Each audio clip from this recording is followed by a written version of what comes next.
आप कृपया आप सभी लोग अपना अपना माइक खोल लीजिए, वो वीडियो खोल लीजिए जिससे कि लोग दिखें तो लगे कि गोष्ठी चल रही है।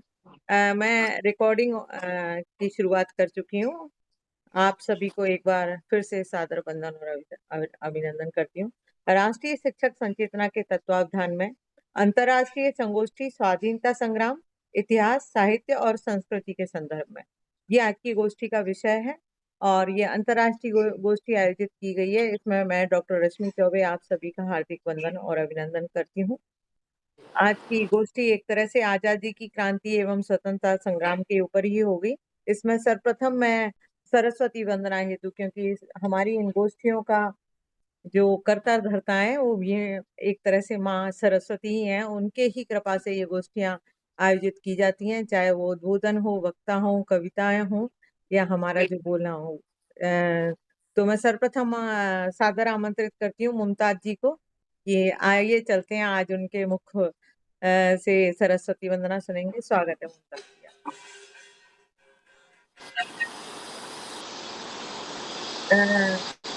मैम आप अपना माइक खोल लीजिए मैम। जी धन्यवाद मैम, बहुत बहुत। आज मैं बिल्कुल जो मुझे याद है ना, मैं उतना ही कहना चाहूँगी। बिल्कुल बिल्कुल आज की हाँ। जी राष्ट्रीय शिक्षक संचेतना उज्जैन अंतर्राष्ट्रीय संगोष्ठी में आप सभी महानुभाव और सुधीजनों का और मंचाधीन सभी का मैं स्वागत करती हूँ। और आज के इस कार्यक्रम की शुभ शुरुआत में सरस्वती वंदना से करना चाहूँगी। या कुन्देन्दुतुषारहारधवला या शुभ्रवस्त्रामृता या वीणावरदण्डमण्डितकरा या शुभ्रवस्त्रामृता सा मां पासु सरस्वती भगवती निःशेषजाड्यापहा। धन्यवाद। बहुत बहुत बहुत बहुत धन्यवाद। धन्यवाद मैम। बहुत बहुत धन्यवाद। और आइए अब चलते हैं स्वागत भाषण के लिए। मैं आदरणीय डॉक्टर प्रभु चौधरी जी को ससम्मान सादर आमंत्रित करती हूँ इस आभासीय पटल पर स्वागत भाषण। स्वागत है। राष्ट्रीय शिक्षक संचेतना के 371वें 371 अंतर्राष्ट्रीय आभासी संगोष्ठी में आप सबका स्वागत है। आज के कार्यक्रम के हमारे मुख्य अतिथि, विशिष्ट अतिथि, अध्यक्ष, समस्त विशेष वक्ता, विषय अतिथि सभी का शिक्षक संचेतना की ओर से हार्दिक स्वागत करता हूं, अभिनंदन करता हूं और निवेदन करता हूं कि अपनी बारी का इंतजार करें, कृपया बीच में ना बोले। जब अवसर मिले तब 3 से 5 मिनट में अपनी बात को पूर्ण करें और विषय के अनुरूप बोलें, जिससे हमारी जो परंपरा है वो बनी रहेगी। धन्यवाद। जय हिंद, जय भारत। बहुत बहुत धन्यवाद आदरणीय सर। और आपसे एक अनुरोध है कि अगर कुछ वक्ताओं को फोन लगा देते तो अच्छा रहता, वो जल्दी जुड़ जाते। बहुत बहुत धन्यवाद सर, आपने बहुत सुंदर। आदरणीय प्रभु चौधरी सर के मार्गदर्शन में इतने अच्छे अच्छे कार्यक्रम होते रहते हैं यहाँ पर। आदरणीय सर कोषाध्यक्ष हैं राष्ट्रीय शिक्षक संचेतना के, और यहाँ पर वो हमको इतना फ्री छोड़ते हैं कि अगर वो हमेशा कहते हैं कि कहीं पर जो कोई ना मिले तो मुझे बुला लिया करो। तो सर को उद्बोधन देना था, लेकिन चूंकि स्वागत भाषण के लिए मैंने सर को आमंत्रित किया। बहुत बहुत धन्यवाद आदरणीय सर। अब हम चलते हैं आदरणीय डॉक्टर शहनाज शेख मैम की ओर, जो कि सचिव है राष्ट्रीय शिक्षक संचेतना की और प्राध्यापिका हैं। ससम्मान स्वागत करती हूँ आदरणीय डॉक्टर शहनाज शेख जी को। प्रस्तावना हेतु स्वागत है महोदय आप। धन्यवाद मैम। आज की हमारी आभासी पटल की ये संगोष्ठी, जो कि 371वीं, अभी सर ने बताया 371वीं हमारी ये संगोष्ठी है और आभासी पटल की, क्योंकि हम कभी इस वर्ष 400 का आंकड़ा पार करना है संगोष्ठी का।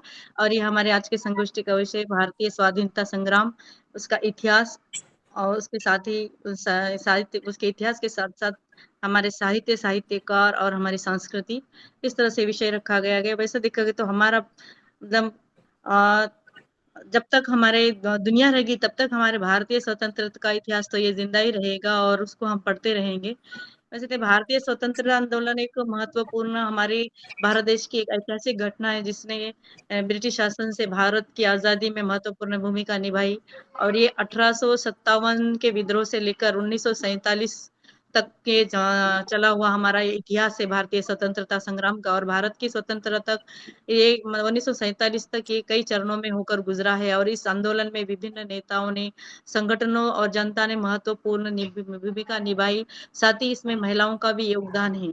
और 1857 का विद्रोह जिसे भारतीय विद्रोह या सिपाही विद्रोह भी कहते हैं, ब्रिटिश शासन के खिलाफ पहला बड़ा सशस्त्र संघर्ष था और इस विद्रोह में सैनिकों, किसानों और अन्य लोगों ने भाग लिया जिन्होंने ब्रिटिश शासन के खिलाफ विद्रोह किया।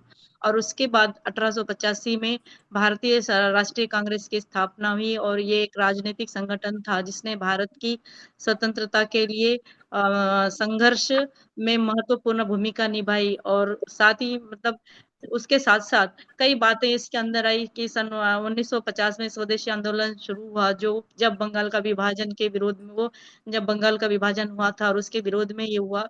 और इस आंदोलन में भारतीय विदेशी वस्तुओं का बहिष्कार किया गया और स्वदेशी का यहाँ पर अपनाया गया।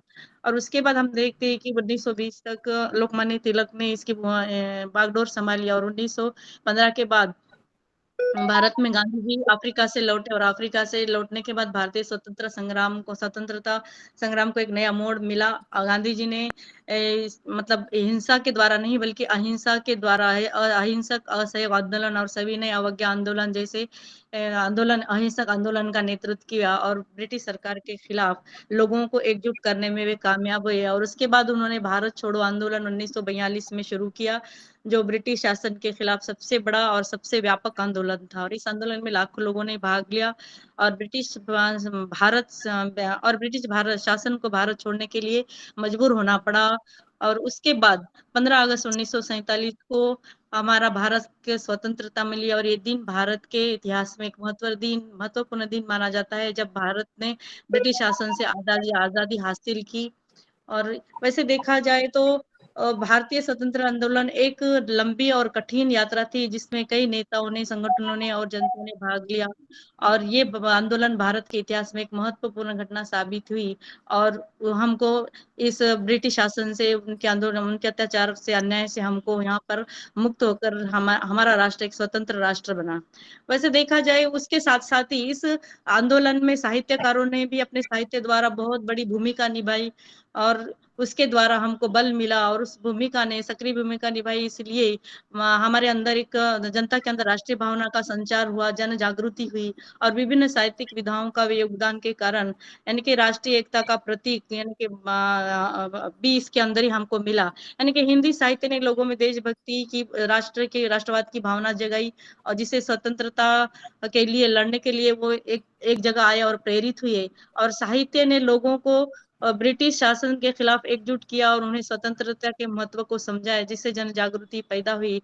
और इसमें साहित्य में कविता के द्वारा, कहानी के द्वारा, नाटक के द्वारा, उपन्यास के कई सारे यानी कि राष्ट्रीय चेतना मूलक साहित्य इसमें लिखा गया। और अभी जो एनईपी का सिलेबस हुआ कि हमारी यूनिवर्सिटी ने भी राष्ट्रीय चेतना मूलक नामक एक मेजर का प्रश्न पत्र रखा है हमारे हिंदी विषय में। और उसमें पूरे हमको 1857 से लेकर यानी कि भारतेंदु से लेकर आजादी के 1947 तक का हमको वो साहित्य पढ़ाना है, उसके अंदर कवियों को। इस तरह से हमारी यानी कि कविता इन विधाओं के माध्यम से साहित्यकारों ने ब्रिटिश शोषण के प्रति जागरूकता फैलाई और राष्ट्र चेतना का संचार किया। साथ ही हिंदी भाषा के विभिन्न क्षेत्र के लोगों को जोड़ने का काम साहित्य के द्वारा किया गया जिससे राष्ट्रीय एकता को बढ़ावा मिला और स्वतंत्रता संग्राम को मजबूती मिली। और इसमें हमारे इसका पूरा योगदान साहित्यकारों को जाता है।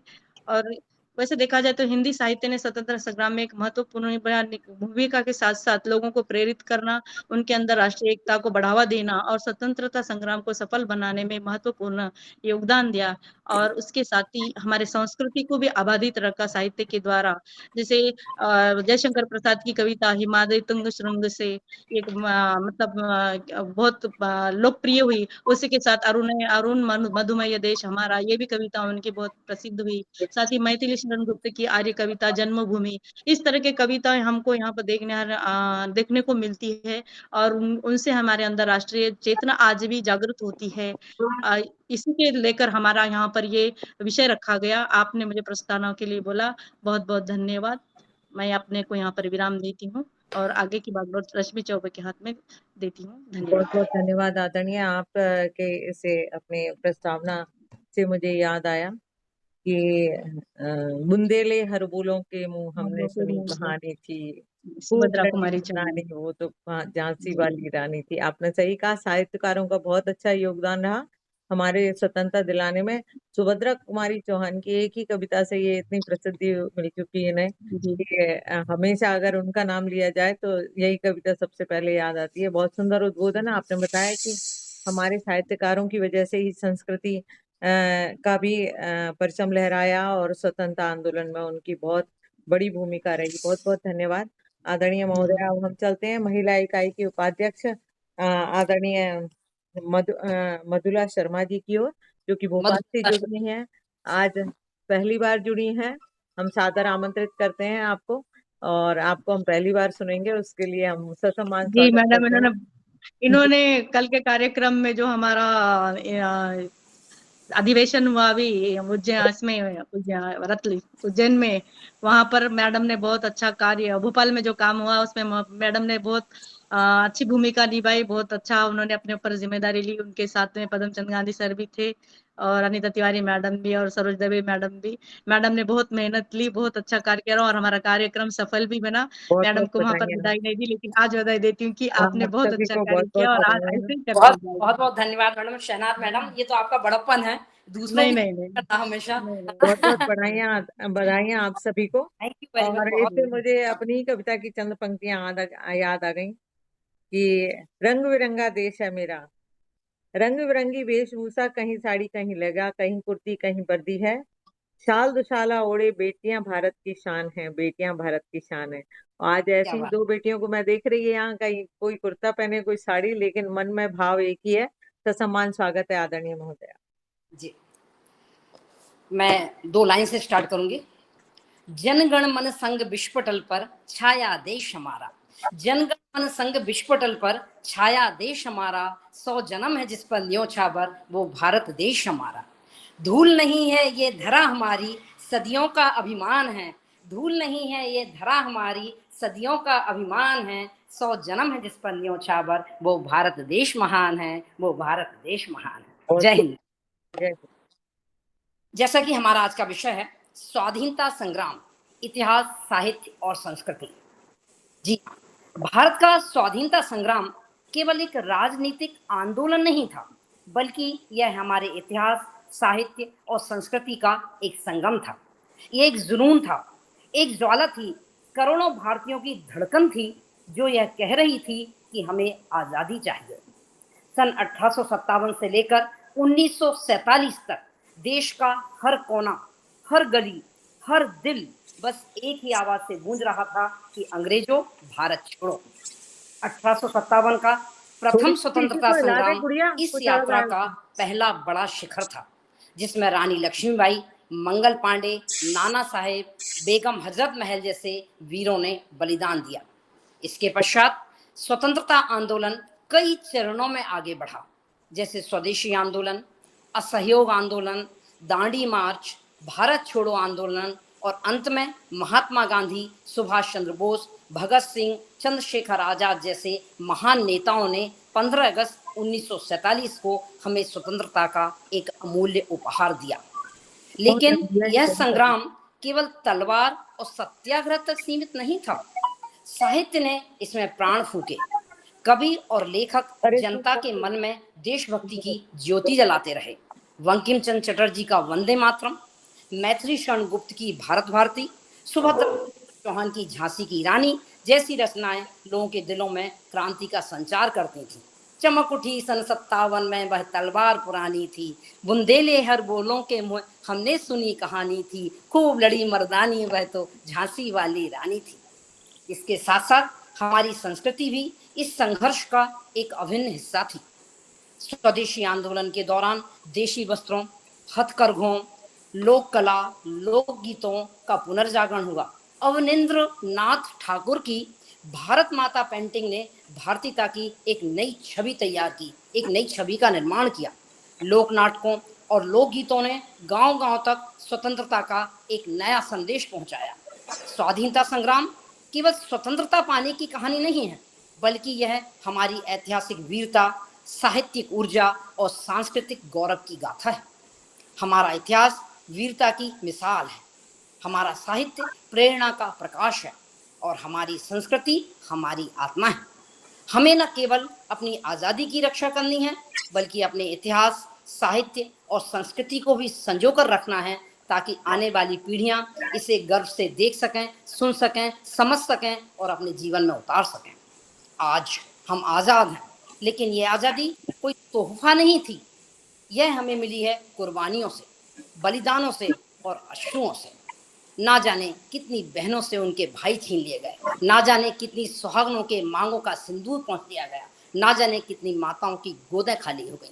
उसके पश्चात हमने इस अमूल्य आज़ादी को प्राप्त किया है। तो आइए हम सब मिलकर यह प्रण लेते हैं कि इस इतिहास को कभी भुलाएंगे नहीं, इस साहित्य को कभी मिटने नहीं देंगे और इस संस्कृति को झुकने नहीं देंगे। क्यों? क्योंकि हम उस देश के वासी हैं जहां भगत सिंह हंसते हंसते फांसी के फंदे पर झूल गए, जहां गांधी जी ने पूरी दुनिया को सत्य और अहिंसा का रास्ता दिखाया। सत्य अहिंसा देश प्रेम का जिसने पाठ पढ़ाया, तोड़ दास्ता की जंजीरें देश स्वतंत्र कराया, जिनके पद चिन्हों पर चलकर ध्येय पथिक है पाता, बापू भारत भाग्य विधाता, बापू भारत भाग्य विधाता। सत्य अहिंसा के इस पुजारी ने जो प्रकाश, जो आलोक बिखेरा था, वो आज भी अनुकरणीय है और पूरी समाज को, पूरे देश को, पूरी दुनिया को प्रकाशित कर रहा है। आज हर दिल से निकलता है वंदे मातरम, वंदे मातरम। जय हिंद, जय भारत। मैं केवल इतना ही बोलकर अपनी वाणी को विराम देती जय हिंद, जय भारत। बहुत ही जोशीला और बहुत ही अच्छा उद्बोधन आपका। आपने पूरे शहीदों की लगभग बहुत सारे शहीदों की याद दिलाई हमें यहाँ पर। आपके लिए चंद पंक्तियां।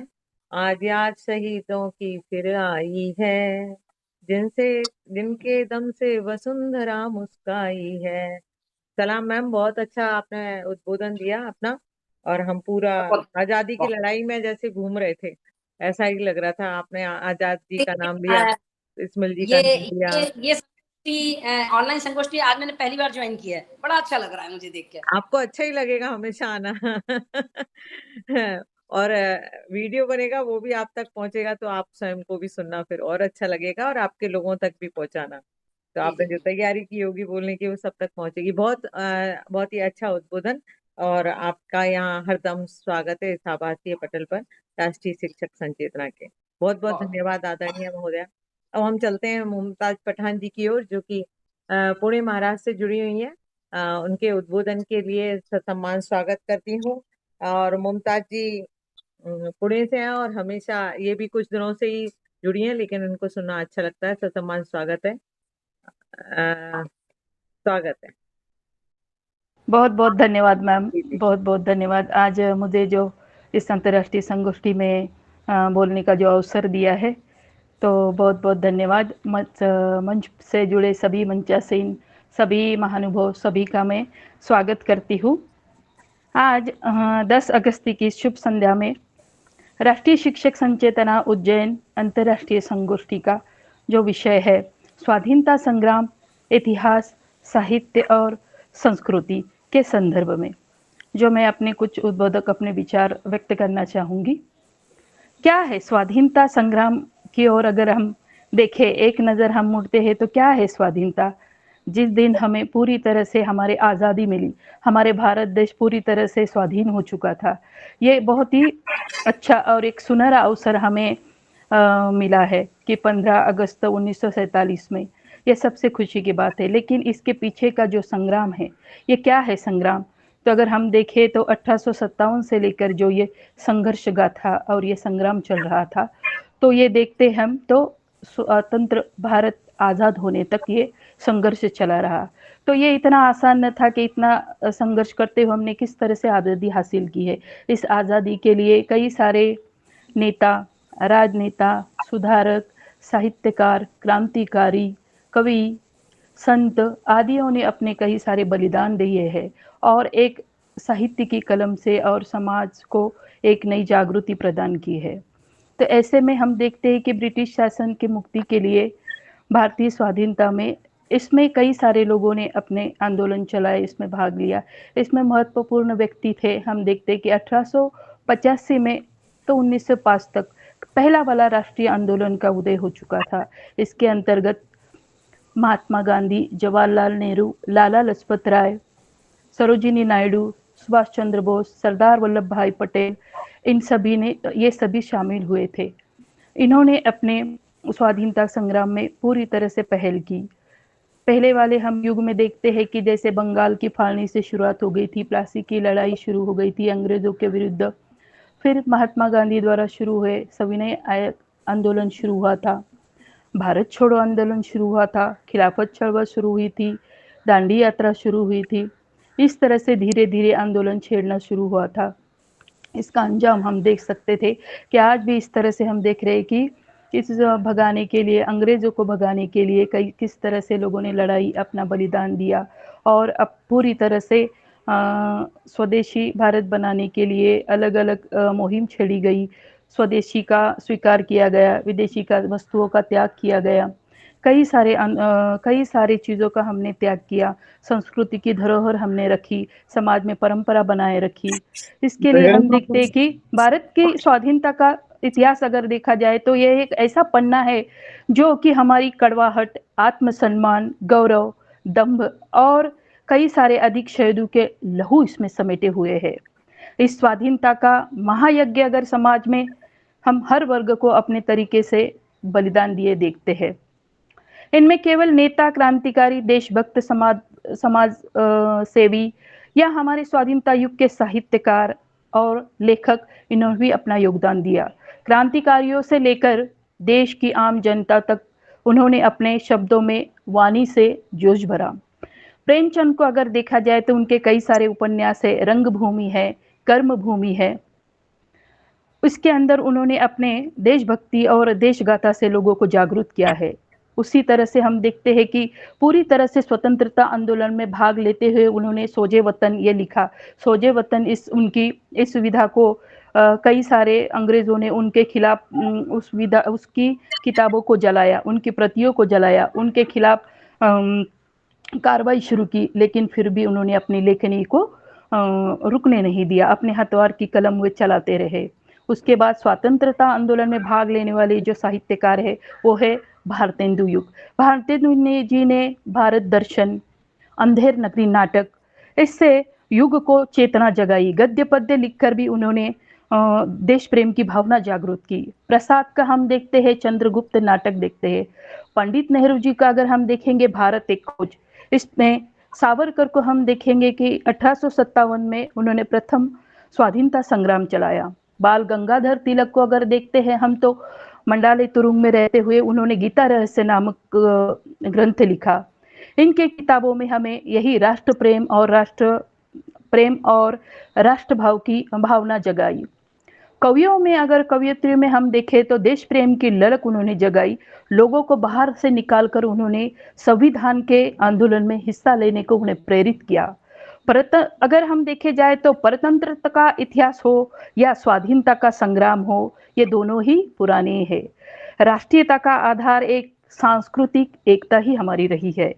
मोहम्मद इकबाल ने कुछ कहा है कि वे कहते, कुछ बातें उन्होंने ऐसी कही कि हस्ती मिट्टी नहीं हमारी सदियों रहा है, दुश्मन दौरे जहां हमारा, उन्होंने लोगों में आस्था और जागृति जगाकर शोषणकारी नीति का विरोध किया, लूटपाट का विरोध किया। उन्हें डर की अंग्रेज संपत्ति लूट कर न ले जाए, इसलिए उन्होंने अंधेर नगरी चौपट राजा नामक इस व्यंग पर से उन्होंने लोगों में जागृति जगाई। भारतेंदु जी ने इसी माध्यम से राजा की निरंकुशता, अंधेर नगरी की उनकी मूर्खता का सटीक वर्णन हमें दिखाई देता है। भारत भारती में मैथिली शरण गुप्त जी, इन्हें राष्ट्र कवि कहा जाता है। इन्हें हमें राष्ट्रभक्ति दिखाई देती है और लोगों के लिए प्रेरणा उन्होंने दी। माखनलाल चतुर्वेदी का अगर देखा जाएगा, पुष्प की अभिलाषा में उन्होंने स्वतंत्र सेनानियों के लिए ही प्रति सम्मान का भाव जगाने के लिए कहा। कवयित्री सुभद्रा कुमारी चौहान को अगर हम देखते हैं तो झांसी की रानी वो स्वयं जेल जाकर आई, स्वयं राजनीति में हिस्सा लेकर अपने परिवार को संभालते हुए उन्होंने लोगों के दिलों में देश प्रेम जगाया। मैथिली शरण गुप्त ने कहा है कि वर्तमान भविष्य सुधार करने की बात कही। हम क्या थे, हम क्या है और क्या कहेंगे, अभी आओ विचारे, मिलकर ये समस्याएं सभी। जिसको न निज गौरव तथा निज देश का अभिमान है, वह नर नहीं, वह पशु नीरा है और मृतक सम्मान है। जयशंकर प्रसाद का अरुणय यह मधुमेह देश हमारा। सुमित्रा नंदन की अगर देखे कविता तो ज्योति भूमि जय भारत देश। इकबाल ने सारे जहां से अच्छा हिंदुस्तान हमारा ये गीत भी लिखा है। इसमें हम देखते हैं कि उसके शीर्षक में ही हमें सब कुछ दिखाई देता है कि किस तरह से उन्होंने देश के प्रति सभी को एकत्रित करने के लिए ये गीत लिखा। बंकिम चंद्र चटर्जी को हम देखेंगे कि देश प्रेम से ओतप्रोत उन्होंने वंदे मातरम गीत के लोगों तक पहुंचाया, लोगों के दिलों में, लोगों के रगों में उबाल उन्होंने लाया। सुजलाम सुफलाम मलयज शीतलाम ये गीत उन्होंने लिखा। भारत के सभी वीर सपूतों के प्रति उन्होंने श्रद्धा दिखाई, बलिदान सर्वतोपरि बताया। प्रेमचंद ऐसे कथा साहित्य सम्राट है कि जिन्होंने भागीदारी स्वतंत्रता आंदोलन में भागीदारी दिखाकर भी अपनी रचना के जरिए एक ताकत, एक नई ऊर्जा का संचार लोगों में किया।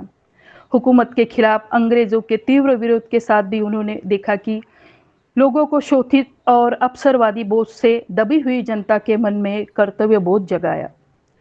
रचनाकारों को रोक लगाकर जब उनकी रचना को चाहे जब्त किया गया, उनके रचना पर रोक लगाया गया अंग्रेजों ने, फिर भी उन्होंने अपनी लेखनी को विराम नहीं दिया, वे लगातार लिखते रहे। उन्होंने कहा है, मैं विद्रोही हूँ, जंग में विद्रोह करने आया हूँ, क्रांति का सरल सुनहरा राग सुनने आया हूँ।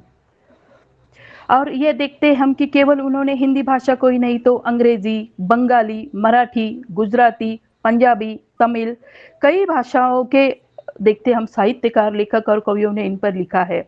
माइकल मधुसूदन, नर्मद, चिपलून ठाकर, भारती आदि कई सारे ने राष्ट्रीय प्रेम, राष्ट्र भावना की मन में जागरूक की, आंदोलित किया। और आज श्यामलाल गुप्त ने पार्षद, इन्होंने विजय विश्व तिरंगा प्यारा झंडा ऊंचा रहे हमारा यह गीत गुनगुनाने के लिए कहा। इकबाल ने जिस तरह से नज्म सुनाई उसी तरह उन्होंने अपने विश्व तिरंगा प्यारा झंडे की भावना से अपने देश प्रेम जगाया। आज हम इस समय में वैसे ही देखना चाहे तो आज वैसी धारा की रचना जरूरत है हमें। जनमन में आंदोलित हमें करना है, भ्रष्ट नीति अराजकता को दूर दूर करना है, भारतीयता के हृदय में गौरवगान और बोध उन्हें दिखाना है, वीरों के लिए मूल्यों का संचार करना है, अपनी परंपरा जीवित रखते हुए प्रेमचंद, मैथिली शरण और नीरज की आज हमें जरूरत है। तभी हम देखते हैं कि किसी मोहमाज में न जाकर ऐसा लिखना चाहिए कि जहाँ राष्ट्र जागरण हो, राष्ट्रोत्थान हो और राष्ट्र उद्धार हो, इस तरह से लिखा जाए। आज हम देखते हैं कि पहले दरबारों में कवियों को बुलाया जाता था, लेकिन आज दरबार सुने लगते हैं, कवियों को दरबारों में कवियों को ढूंढा जा रहा है, कवियों को बुलाया जा रहा है, दरबार सुने पड़े हैं। और संस्कृति की अगर बात हम करते हैं तो जिस तरह से हम देखेंगे कि मूल्यों की पहचान उन्हें हमें कराई, परंपरा जो हमने निभाई है वो परंपरा हमें चलानी है, परंपरा हमें आगे बढ़ानी है। उसी तरह से जिस तरह से गांधी जी ने स्वदेश आंदोलन करके हुए स्वदेशी का त्याग करने के लिए कहा है, भारतीय संस्कृति की मूल्य धरोहर हमें संजोने के लिए कहा है। हमारे किले है, गढ़ है, अलग अलग मंदिर है, इनकी जो उपासना करने के मूल्य हमें कहे गए हैं। उसी तरह से उन्होंने स्वयं चरखा चलाकर स्वयं अपनी कृति करते हुए उन्हें चरखे से खादी को अपनाने के लिए कहा है, स्वयं और आत्म और स्वाभिमान से जगने के लिए उन्होंने हमें प्रेरणा दी है। और इसी तरह से भारतीय संस्कृति में है, रानी लक्ष्मीबाई को देखते देखते हमने भारतीय अपनी संस्कृति की परंपरा और स्वाभिमान की रक्षा करते हुए अपने जान की आहुति दी है। बिरसा मुंडा ने अगर देखा जाए तो आदिवासी के लिए उन्होंने अपनी संस्कृति के अधिकार की लड़ते हुए अपने प्राण त्याग दिए। इस तरह से मैं कहना चाहूँगी कि आज भी स्वाधीनता के संग्राम में इस तरह से हुआ है कि हमें भी इस तरह से सभी इकट्ठा होकर, चाहे संगोष्ठी चाहे अंतर्राष्ट्रीय संगोष्ठी, एक धारा पे जनता में एक सूत्र में बांधने की जरूरत है। क्योंकि आज भी हम देखते हैं कि इस तरह से आज भी 21वीं सदी में भी हम भारत को इस तरह से आज़ाद है, लेकिन आज़ाद होते हुए हम बहुत ही भ्रष्टाचार और जातिवाद देख रहे हैं इस तरह से। इसलिए इसे मिटाने के लिए हमें एक साथ लड़कर लड़ना होगा। बहुत बहुत यहाँ मुझे बोलने के लिए एक अवसर दिया, इसके लिए बहुत बहुत धन्यवाद हूँ मैं सभी का, और अपनी वाणी को विराम देती हूँ। धन्यवाद। बहुत बहुत धन्यवाद आदरणीय, आपने सही कहा बहुत कि अच्छा हुआ। अराजकता को मिटाना होगा और हमारी सांस्कृतिक एकता के बलबूते पर ही हमने आजादी पाई है। अगर कुछ शब्दों में कहूँ तो कभी सावन के मेले तो कभी दिवाली के दीपक हैं, कहीं ईद पर गले मिले सब होली के रंग में नहाए हैं। संस्कृति परंपरा से ही हमारी शान है, संस्कृति परंपरा से ही हमारी। बहुत बहुत धन्यवाद। बहुत अच्छा उद्बोधन सुनने को मिला हमें, और हमारे धन्यवाद मैम। राष्ट्रीय शिक्षक संचेतना के अध्यक्ष महोदय पधार चुके हैं, उनका हार्दिक अभिनंदन करती हूँ। आदरणीय डॉक्टर शैलेंद्र कुमार शर्मा जी पटल पर दिखाई दे रहे हैं, उनका स्वागत है, अभिनंदन है। और हम चलते हैं, तो मुख्य अतिथि के रूप में हमारे साथ हैं, लेकिन उससे पहले मैं सर को ही सुनना चाहूंगी। लेकिन यहाँ पर डॉक्टर पाल सर आने वाले हैं क्या सर? आपने फोन किया था क्या? प्रभु सर से पूछना चाह रही हूँ सर। तो अध्यक्ष भाषण के लिए मैं किसको बुला लूं, इसलिए मैं पूछना चाह रही हूँ आपको। ठीक है, ठीक है। तो ससम्मान आमंत्रित करती हूँ। आज मुख्य वक्ता के रूप में हमारे साथ हैं आदरणीय डॉक्टर शैलेंद्र कुमार शर्मा सर, जो कि राष्ट्रीय शिक्षक संचेतना के अध्यक्ष हैं, हिंदी विभागाध्यक्ष एवं कुल अनुशासक विक्रम विश्वविद्यालय उज्जैन से हैं। सर, सब सम्मान स्वागत करती हूँ इस चंद लाइनों से कि आज याद शहीदों की फिर आई है, जिनके दम पर वसुंधरा मुस्काई है, जिनके दम पर वसुंधरा मुस्काई है। और ऐसा ही नहीं, मुझे विश्वास है कि बहुत सुंदर उद्बोधन होने वाला है, जिसको सभी मन लगा के सुनेंगे। ससम्मान स्वागत है सर। सरस्वती श्रुतिमती महियताम। आज के इस महत्वपूर्ण वेब पटल पर उपस्थित सभी आत्मीय सुधीजन, श्री प्रभु चौधरी जी जो कि संगठन कर्ता के रूप में सबको जोड़ने का कार्य करते हैं, हमारे बीच अभी मैं मुमताज मैडम को सुन रहा था, बहुत अच्छे से उन्होंने अपनी बात को रखा, उनका अभिनंदन। धन्यवाद सर। धन्यवाद डॉक्टर सर। रश्मि जी बहुत अच्छे से संचालन कर रही हैं हमेशा की तरह। डॉक्टर शहनाज जी, मधु जी, पद्मचंद गांधी जी, ये जो अवसर है यह राष्ट्रीयता के मान बिंदुओं की पहचान का है। ये जो अवसर है यह राष्ट्रीयता की अलग को जगाने वाले वीर सपूतों को याद करने का है। यह अवसर आजादी को बनाए रखने के लिए संकल्पशील होने का है। भारत एक विशाल भूखंड के रूप में सदियों सदियों से पारस्परिक भिन्नता के बावजूद एक रहा है। अलग अलग समुदायों, अंचलों, भाषाओं, जातियों, धर्मों के लोग सदियों से यहाँ रह रहे हैं। उनके बीच कहीं भाषाई, कहीं क्षेत्रीय, कहीं सांस्कृतिक और कहीं धार्मिक स्तर पर भी अंतर रहा है। उसके बावजूद यह देश एक और अखंड रहा है। लेकिन हमारा संकट यह है कि दो तरफा हमलों से हम लोग परेशान रहे हैं। एक तरफ आतताई अपने नृशंस हमलों, अत्याचारों के माध्यम से देश की आत्मा को नष्ट करने का प्रयास करते थे, तो दूसरी तरफ हमारे अपने ही लोग आपसी फूट और वैमनस्य के कारण उन्हें आमंत्रित करते थे या उन्हें शरण देते थे, और उसका खामियाजा हम लोग निरंतर झेल रहे हैं। और इसी कारण देश अलग अलग युगों में अलग अलग समुदायों के लोगों का गुलाम बना। ये जरूर रहा कि इस देश की जो आत्मशक्ति थी वो जागृत रही। उस शक्ति के कारण यह देश मिटा नहीं। लगातार वह अलग अलग हिस्सों में रहने वाले वीरों की निरंतर जो चेष्टाएं रही हैं उसका साक्षी बना। कई बार बलिदानी भी वे हुए, उसका साक्षी रहा। आप सोचिए कि मुगल काल में जब देश का बहुत बड़ा हिस्सा एक तरह से हतभाग्य की तरह अपने आप को देख रहा था, तब इतिहास पुरुष के रूप में राणा प्रताप, तो महान कवि गोस्वामी तुलसीदास, कबीर इस देश की आत्मा को जागृत करने का कार्य कर रहे थे। वीर शिवाजी हमें जगाने का कार्य कर रहे थे। और इसी के सातत्य में हमें याद करना होगा आजादी के आंदोलन के उन लोगों का जिन्होंने निरंतर इस देश की आत्मा को जागृत रखने का प्रयास किया। भारत रत्न महामना मदन मोहन मालवीय ने एक बार ये कहा था, एक पंक्ति है उनकी, वे कहते हैं कि पाप दीनता दरिद्रता और दासता पाप, पाप दीनता दरिद्रता और दासता पाप, प्रभु दीजे स्वाधीनता मिटे सकल संताप। आप देखिए वो कहते हैं कि ये जो हम लोग के द्वारा किए जाने वाले कार्य हैं उसमें दीनता हमारा इस देश का पाप है, दरिद्रता पाप है और दासता गुलामी पाप है। आप देखिए कि उन्होंने इन तीनों स्तरों पर इस देश को मुक्त करने की अभिलाषा व्यक्त की। यानी हमें केवल पराधीनता से ही मुक्त नहीं होना है, दासता से ही मुक्त नहीं होना है, हमें दरिद्रता और दीनता से भी मुक्त होना है। इस समय में पूरी दुनिया में आप देखिए कि भारत को फिर से दरिद्र बनाने की कोशिश हो रही है, भारत को फिर से दीनहीन बनाने की कोशिश हो रही है, भारत को फिर से सांस्कृतिक दृष्टि से गुलाम बनाने की कोशिश हो रही है। तो उन्होंने कहा कि ये तीनों जो है वो एक तरह से पाप है।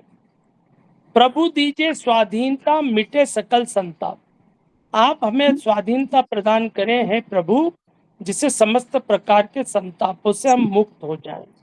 तो मुझे लगता है कि भारत के पुरोधाओं ने, भारत के स्वतंत्रता सेनानियों ने, कवियों ने, संस्कृति कर्मियों ने भारतीय स्वतंत्रता आंदोलन में समवेत योगदान दिया है और उसके माध्यम से भारतवासियों का उत्कट स्वाभिमान, इसके साथ साथ गहरा आक्रोश भी उसके माध्यम से अभिव्यक्त हुआ है। एक समय 2000 साल पहले जब शक लोग इस देश पर आक्रमण किए हुए थे, हुण आ रहे थे और भी जातियां आ रही थी, बर्बर जातियां आ रही थी, तब पहले स्वतंत्रता वीर के रूप में विक्रमादित्य, सम्राट विक्रमादित्य जो बाद में कहलाए, उन्होंने सबसे पहले स्वाधीनता का अलग फूका था और उन्होंने उस समय 2000 साल पहले शकों को परास्त करके शकारी जो पदवी है वो धारण की थी, उन्हें हम शकारी कहते हैं। और उन्होंने उस समय विक्रम संवत का प्रवर्तन किया था 57 ईसा पूर्व में। इसका मतलब यह है कि देश में इधर पश्चिमोत्तर दिशा से हमले पहले भी होते आए हैं। इधर यदि आप पूर्वोत्तर की दिशा में जाएं, उधर उत्तर में चीन की तरफ जाएं तो हमले उधर से भी होते आए हैं, लेकिन सबसे ज्यादा जो हमले हुए हैं वो पश्चिमोत्तर से हुए हैं और उसी कारण भारत का बहुत बड़ा भूभाग खंडित हुआ। आज पंजाब, सिंध, बलूचिस्तान, इधर से लेकर के अफगानिस्तान तक का ये जो भूभाग है, यह लगभग 200 साल पहले लगातार अलग अलग हिस्सों में कटता चला गया। 200 साल पहले ये सब हिस्से भारत का ही अंग था। तो इसका मतलब है कि हमने आज़ादी जरूर प्राप्त की, लेकिन खंडित रूप में प्राप्त की। बांग्लादेश अलग हो गया, भूटान अलग हो गया, नेपाल, अन्य देश भी अलग होते चले गए।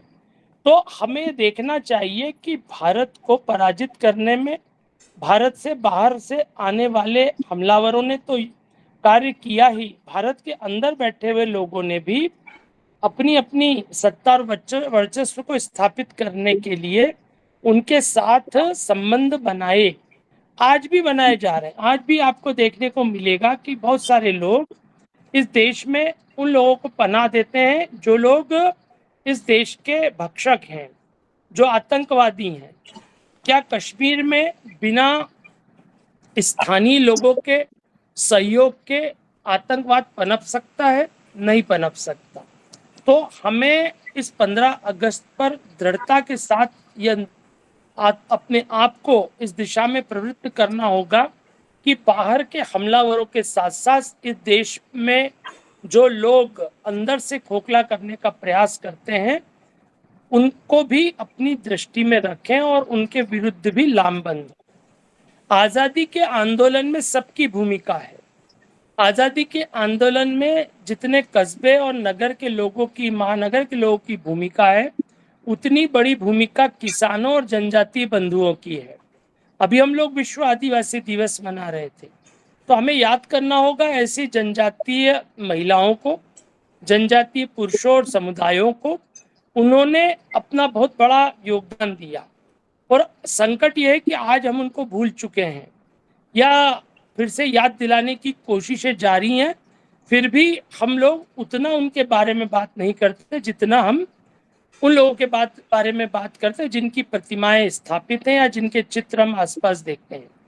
क्या सैनिक, क्या जनता, क्या छोटे जमादार, क्या मेरे को क्या एक ठिकानेदार, दे देना बेटा। सबने मिलकर के आजादी के उस महायज्ञ में अपना योगदान दिया था। मैं याद दिलाना चाहूंगा उन स्त्रियों को का जिन्होंने बिना किसी पहचान के, उनका चेहरा भी पहचाने जाने की स्थिति में नहीं थी, लेकिन उन्होंने योगदान दिया। उन्होंने भूमि, जन और संस्कृति के प्रति अपना अनुराग व्यक्त किया। राष्ट्रीयता की अविरल धारा में उन्होंने देश प्रेम, आत्मत्याग, स्वाभिमान और कट्टर जिजीविषा के साथ हम सबको न केवल तत्पर किया वरन उन्होंने प्राणों की बाजी लगा दी। हम महाराणा प्रताप की बात करते हैं तो हमें पुंजा भील को भी याद करना होगा। पुंजा भील ने विराट जो भीली सेना थी उसका नेतृत्व करते हुए मुगलों के विरुद्ध युद्ध लड़ा। इसी कारण महाराणा प्रताप की मां ने योद्धा पुंजा भील को अपना दूसरा बेटा कहा और बाद में जब वहां का राज चिन्ह बना तो वहां पर आपको देखने को मिलेगा कि एक तरफ राजपूत योद्धा है और एक तरफ भील योद्धा है। इसका मतलब यह है कि हमें ऐसे तमाम लोगों का स्मरण करना चाहिए जिन्होंने अपना योगदान दिया। मैं याद दिलाना चाहूंगा बलिदानी रानी दुर्गावती का, सिनगी दई का, फूलो और झानू का, कालीबाई का, मंगरी औरंग का, रानी गाई दिनल्यू का। ऐसी तमाम स्त्रियों ने अलग अलग स्थानों पर आदिवासी विद्रोह को मुखरित किया। तिलका माझी ने योगदान दिया। तिलका माझी भले ही स्वयं पुरुष थे लेकिन उनकी बहनों ने उस संग्राम में योगदान दिया। 1784 में ब्रिटिश शासन के खिलाफ विद्रोह किया। हमें आज़ादी के इतिहास को देखते हुए जनजातीय इतिहास को भी देखना होगा, क्योंकि विषय इतिहास, संस्कृति और साहित्य से जुड़ा हुआ है। तो मैं कहना चाहूँगा कि इतिहास के पुनर्लेखन में ऐसे लोगों को स्थान मिलना चाहिए जिन्होंने अपना योगदान दिया है। हमें चुआड़ विद्रोह को याद करना चाहिए, 1767 से 1816 के बीच में हुआ था, जिसे भूमि विद्रोह या पाइक विद्रोह के नाम से भी जाना जाता है। बंगाल के जंगल महल, अब उसका कुछ भाग बंगाल में है और कुछ झारखंड में है। वहाँ आदिवासी जमींदारों, पाइकों, सरदारों और किसानों ने सबसे पहले ईस्ट इंडिया कंपनी के खिलाफ जल, जंगल, जमीन के संरक्षण की बात की, शोषण से मुक्ति की बात की। 1766 में यह आंदोलन प्रारंभ हुआ था, यानी 1857 की क्रांति के बहुत पहले उन लोगों ने आजादी के प्रति अपनी निष्ठा को व्यक्त किया था। जनजातीय स्त्रियों ने पुरुषों के साथ जंगल और पहाड़ों में छिपकर अंग्रेजी सेना को चकमा दिया। महत्वपूर्ण सूचनाएं पहुंचाने का काम उन्होंने किया। इस विद्रोह में कई जनजातीय स्त्रियां पकड़ी गईं और उन्हें क्रूर यातना दी गई। हम लोग जब रानी लक्ष्मीबाई का स्मरण करते हैं तो वह भी एक महत्वपूर्ण प्रतीक बन करके आती हैं। जब कहा जाता है कि चमक उठी सन 57 में, वह तलवार पुरानी थी, बुंदेले हर बोलो के मुंह हमने सुनी कहानी थी, खूब लड़ी मर्दानी वह तो झांसी वाली रानी थी। तो इसका मतलब यह है कि उनकी जो रचनाकार है सुभद्रा कुमारी चौहान, वो कहना चाहती है कि पहले भी ये चिंगारी उठी थी, दबाया गया, कुचला गया, फिर रानी झांसी लक्ष्मीबाई आकर के फिर से हमें जगाती है। हम रानी दुर्गावती का स्मरण करें, और वो समय था मुगल काल का, जब गोंडवाना की रानी दुर्गावती ने इस राष्ट्र के स्वत्व को स्थापित करने के लिए प्राणों का उत्सर्ग किया। उन्होंने मुगल साम्राज्य के विरुद्ध अपनी गौरव भूमि गोंडवाना की रक्षा के लिए अपना सर्वस्व समर्पित कर दिया। वे गढ़मंडला की रानी थी। उन्होंने अपने पति की मृत्यु के उपरांत पुत्र वीर नारायण को गद्दी पर बिठाया और राजकाज संभाला। 15 वर्षों तक शासन करते हुए उन्होंने राज्य को समृद्धि दी। इस समृद्धि को देखकर मुगल सम्राट अकबर ने कई बार हमले किए, सुलह प्रस्ताव भी भेजे, किंतु रानी ने युद्ध को ही स्वीकार किया। महल से निकलकर रणभूमि में वो जनजाति योद्धाओं का नेतृत्व करती हुई आगे बढ़ती हैं। युद्ध के दौरान घायल हो गई। जब देखा कि आत्मसमर्पण करने के बाद उनकी देह की पता नहीं क्या स्थिति होगी, तो स्वयं की कटार से उन्होंने आत्म बलिदान कर दिया। रामगढ़ का जो संस्कृत शिलालेख है, आप कल्पना करिए सदियों पहले, उसमें रानी दुर्गावती की चौथी पीढ़ी के गोंड राजा हृदय शाह ने अपने महल में संस्कृत में खुदवाया था, और संग्राम शाह से प्रारंभ कर उनके पुत्र दलपत शाह, पुत्रवधु रानी दुर्गावती, जिन्होंने दलपत शाह के देहावसान के बाद अपने 3 वर्षीय पुत्र वीर नारायण के नाम से आगे 15 सालों तक मुगलों से अंतिम संघर्ष किया था, ये सब कुछ जो है वह चित्रित होता है। एक तरफ संस्कृत शिलालेखों में आता है, तो गोंडों की गाथाओं में आता है। हम गोंडों की गाथाओं को सुने तो हमारा हृदय जो है रोमांच से भर जाता है। हमारे जो रोम कण है वो एक नए प्रकार के ऊर्जा और ओज का संचार उसमें हो जाता है। तो कहने का मतलब यह है कि जिन स्त्रियों की चर्चा मैं कर रहा था, ऐसी तमाम स्त्रियां हैं।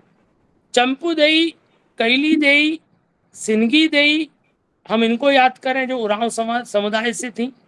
तो उरांव समुदाय जो है वो मुकाबला करता है।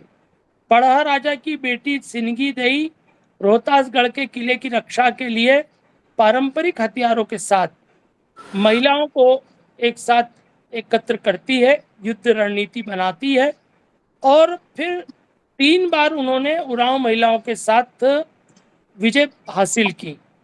लेकिन जब संगठित सेना तुर्कों के साथ युद्ध के अंदर जब प्रवेश करती है युद्ध भूमि पर, तो संकट ये खड़ा होता है कि धीरे धीरे बिखराव की स्थिति आती है। सिंगी देई अपनी योग्यता, वीरता और कर्तव्य परायणता के साथ उरांव राज्य को संभालती है। मुगलों के भेदिए जो हैं उन्हें बताते हैं कि चैत्र मास में उरांव लोग सरहुल मनाते हैं। सरहुल एक बहुत महत्वपूर्ण पर्व है उरांवों का। मौज मस्ती के युद्ध में शायद वे युद्ध का सामना नहीं कर पाएंगे। सरहुल के अवसर पर मुगल आक्रमण करते हैं, लेकिन वीरों की वीरता के आगे वे टिक नहीं पाते हैं। भागने के अलावा उन्हें और कोई मार्ग दिखाई नहीं देता।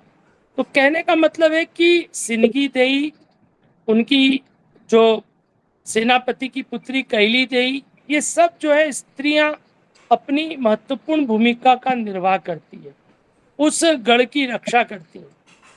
मुगलों को पहले देख करके लगता है कि ये जो पुरुष रूप में स्त्रियां नहीं हो सकती, पुरुष ही होंगे, लेकिन बाद में सेना जो है वो भागती है और पीछे पलट करके देखती है तो वो स्त्रियां हैं जो लगातार पुरुषों की तरह अपना योगदान दे रही हैं। मुगल सेना अपनी कायरता पर लज्जित होती है कि वो स्त्रियों से पराजित हो रही है, तो वो दुगने वेग से वापस लौटती है। युद्ध के नियम तोड़ दिए जाते हैं और अंततः जो है मुगल सेना गढ़ में प्रवेश करती है। तब किले से मिर्च की बुकनी का जो धुआं है वो छोड़ा जाता है। सब तरफ जो है वो मिर्च का जो धुआं है वो उड़ने लगता है। अंदर जाकर देखा जाता है तो किले में एक भी पुरुष नहीं है, एक भी नारी नहीं है। सिंगी देई, कैली देई गुप्त रास्ते से दूर चली गई हैं। एक भी उरांव सैनिक मुगलों के हाथ में नहीं आता है। तो आप देखिए कि उसी पर्व को जिसकी चर्चा में कर रहा था, सरहुल पर्व, सरहुल पर्व की विशेषता फिर स्त्रियों के द्वारा वीरता का प्रदर्शन, इसको प्रतीक रूप में बाद में मुक्का सेंद्रा एक उत्सव बनाया जाता है। उरांव महिलाएं मुक्का सेंद्रा बनाती हैं। मुक्का सेंद्रा यानी जनी शिकार। जनी शिकार का उद्देश्य है उरांव वीरांगनाओं को याद करना, उनकी वीरता को प्रदर्शित करना। इसमें मुगलों के प्रतीक स्वरूप वो शिकार करती हैं। शिकार जो है वो याद दिलाता है उन स्त्रियों के योगदान का। आप देखिए कि संस्कृति में भी घुल मिल गए हैं तत्व। हमारा इतिहास तो भले ही भूल जाए, लेकिन हमारी संस्कृति और संस्कृति के उपादान गाथाएं, उत्सव याद दिलाते हैं। इस मिट्टी को तिलक करो, ये धरती है बलिदान की, हमारा कवि याद दिलाता है। वो याद दिलाता है जलियांवाला बाग के बारे में, वो याद दिलाता है हल्दी घाटी के बारे में, वो याद दिलाता है सिंगी बाई और उनकी अन्य सखियों के योगदान के बारे में। तो कहने का मतलब यह है कि इस देश को आज़ादी दिलाने में स्थान स्थान के लोगों की भूमिका है। जितनी बड़ी भूमिका पारंपरिक रूप में सत्ता करने वाले लोगों की है, राजनेताओं की है, नेतृत्वकर्ताओं की है, उससे बड़ी भूमिका जनजातीय स्त्रियों की है, उससे बड़ी भूमिका किसानों की है, उससे बड़ी और महत्वपूर्ण भूमिका छोटे छोटे ठिकानेदारों की है। जिनके पास था वे योगदान दे रहे थे, पर जिनके पास कुछ नहीं था उन्होंने सब प्रकार से देश को आज़ादी दिलाने के लिए अपना पूरा योगदान दिया।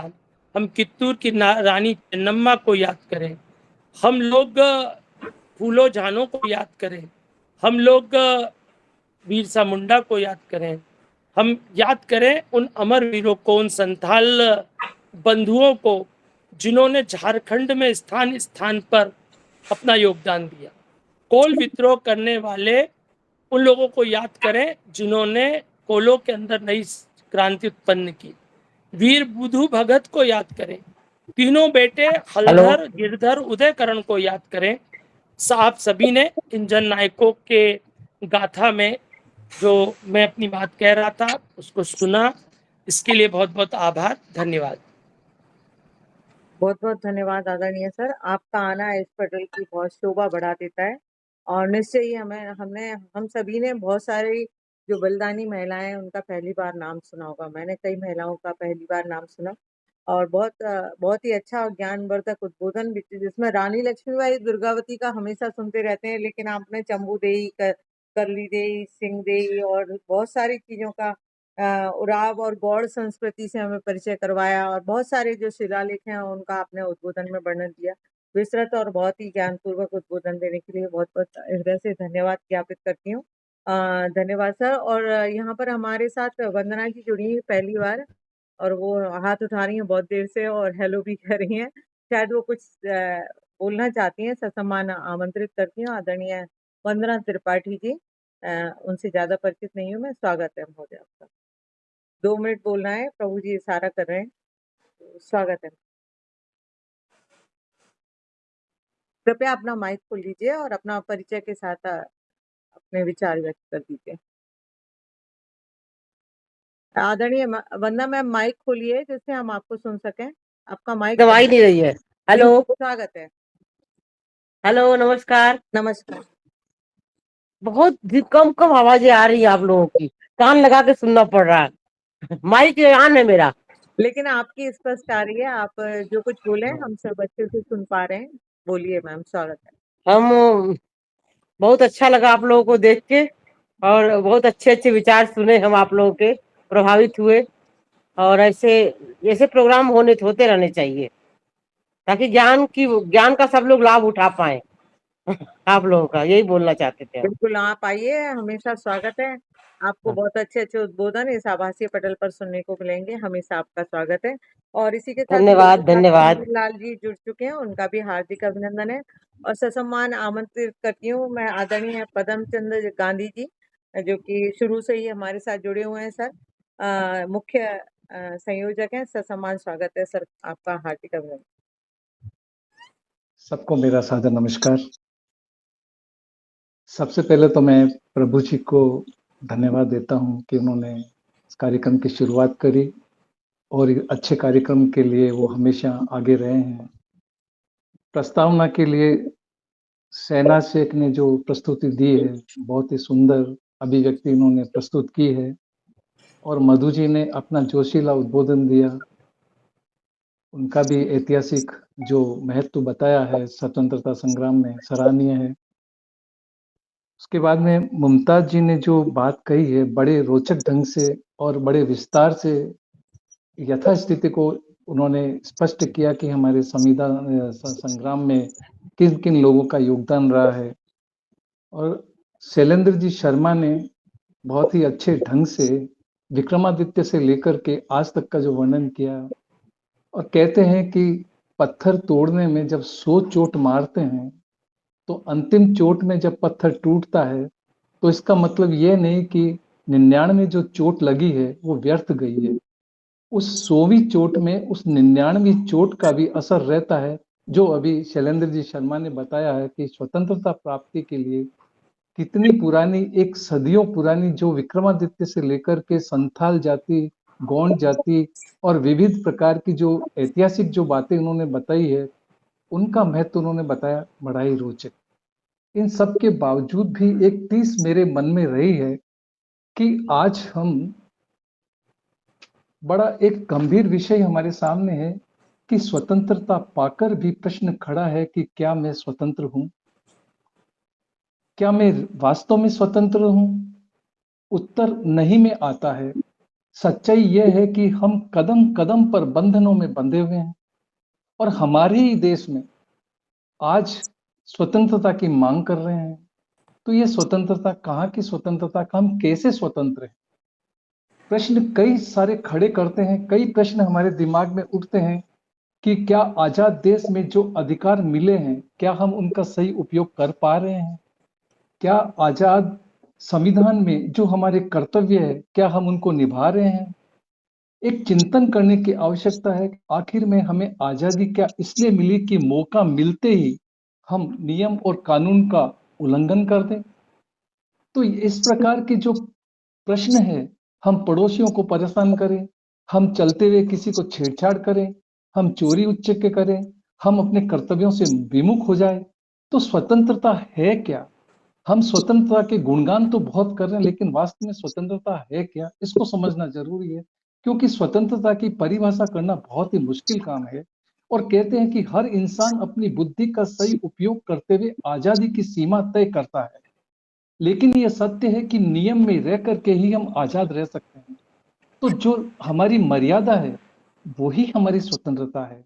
अगर मैं अपनी मनमानी करूं और मनमानी करते हुए मैं दूसरों के अधिकारों का हनन करूं, उसको मैं नकारूं, उसके हितों की रक्षा नहीं करूं, तो क्या मैं स्वतंत्र हूं? ऐसा नहीं है। स्वतंत्रता का मतलब यह है कि मैं अपनी मर्यादा में रह करके दूसरों का हित सोचते हुए उसको भी मैं कार्य करने का मौका दूं, मैं भी अपना कार्य करूं, यह स्वतंत्रता है। तो स्वतंत्रता की परिभाषा के अंदर कहते हैं कि सबसे पहले राजनीतिज्ञ जो रूसो हुआ था, उसने कहा था कि मनुष्य स्वतंत्र रूप से पैदा जरूर होता है, लेकिन वो हर जगह चेन की बेड़ियों में बंधा रहता है। तो अमर्त्य सेन ने जो कहा था कि किस प्रकार से हम स्वतंत्र हैं, अमर्त्य सेन जो अर्थशास्त्री था, उन्होंने ये कहा था कि अपनी बुक है, उनकी किताब है डेवलपमेंट एज फ्रीडम, उसमें उन्होंने बताया कि हम स्वतंत्र किसको कहते हैं। आज हमारे देश में हमारे ही लोग आजादी की मांग कर रहे हैं, जबकि हम स्वतंत्र हैं। तो हम कैसे आजादी की मांग कर रहे हैं? तो वो कहते हैं कि हमारी मांग है, हम बेरोजगारी के लिए लड़ते हैं, हमारी मांग हम बेरोजगारी से मुक्त मिले, हम स्वतंत्रता, हमारी गरीबी से हम मुक्त पाए, हमारी जो समस्याएं हैं हम उनसे मुक्ति पाए, हमारे में जो अराजकता फैली हुई है उनसे मुक्ति पाए। तो प्रश्न उठता है कि हम इन चीजों से लड़ाई लड़ें, इनसे आगे बढ़े तो हम स्वतंत्र हैं। तो प्रश्न उठता है कि स्वतंत्रता के मायने क्या है? तो स्वतंत्रता के मायने है, स्वतंत्रता का मायना है हमारे कर्तव्य भी है। तो आज हम हमारे कर्तव्यों से विमुख होकर चले जा रहे हैं, क्योंकि स्वतंत्र मनुष्य को मानवता के उच्च शिखर पर पहुंचाती है। अगर मैं स्वतंत्रता को सही अर्थों में लेता हूं तो कहते हैं कि स्वतंत्रता मनुष्य को मानवता के उच्च शिखर पर पहुंचाती है और ऐसे परिपक्वता का निर्माण करती है। स्वतंत्रता अपने साथ आत्मनिर्भरता का अवसर लेकर चलती है, किसी भी प्रकार के दबाव एवं भय से मुक्त होकर मनुष्यता के नाम पर उच्च शिखर की ओर पहुंचाती है। वो स्वतंत्रता है। आज हम हमारे ही भाई का पांव काटते हैं, हाथ काटते हैं, उसका शोषण करते हैं, क्या ये स्वतंत्रता है? ये स्वतंत्रता नहीं है। तो हमें स्वतंत्रता का अर्थ समझना होगा। आज भारत के लोग बेईमानी, कालाधन, भ्रष्टाचार, अतिक्रमण, व्यभिचार क्या क्या नहीं कर रहे हैं? क्या ये स्वतंत्रता की पाठशाला में आते हैं?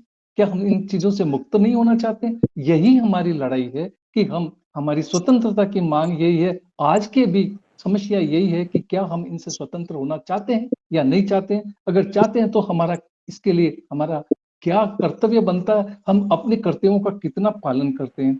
नियमों की अवहेलना करना क्या आजादी है? आज हम दफ्तर में काम करते हैं, ऑफिस में जाते हैं, अपने अपने दिल पे हाथ रख करके पूछिए कि जो हमारे कर्तव्य है हम उनका कितना पालन करते हैं, जो हमें काम सौंपा गया हम उनका कितना निर्वाह करते हैं। क्योंकि स्वतंत्रता हमें जीने का अधिकार देती है, तो कर्तव्य हमें समाज से जुड़ना और राष्ट्र के प्रति निर्वाह करने का एक राह बताती है। तो ये दोनों एक सिक्के के पहलू है, तो इनके ऊपर हम चलते हैं तब हमारी स्वतंत्रता का महत्व बढ़ता है।